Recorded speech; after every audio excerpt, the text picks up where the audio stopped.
ask yourself these 3 questions. In my work, do I come into contact with vulnerable people? Is my workplace at a higher risk of infection? Do I work on infrastructure or logistics that are critical to the territory? If your answer is maybe, or I don't know, you need to get the jab. Critically, the direction also applies to industries who directly face customers in circumstances where the worker may not know the vulnerability of the person they are interacting with. So it is simple. If your job includes interacting with members of the public, then you need to get the jab. If you work in hospitality, you need to get the jab. If you work in retail or in a supermarket, you need to get the jab. If you are behind the counter at the bank, if you're a receptionist or positions like that, you need to get the jab. If you are a barber, a hairdresser, a beauty therapist, you need to get the jab. All these workers, and many, many more, directly interact with members of the public.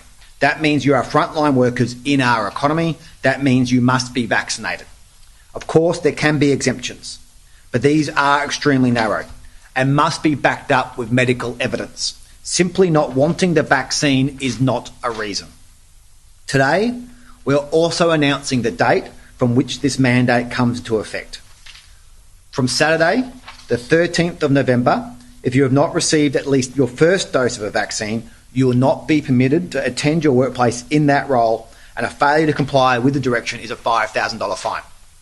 That means that workers must have received at least their first dose by Friday the 12th of November at the latest. You have 30 days.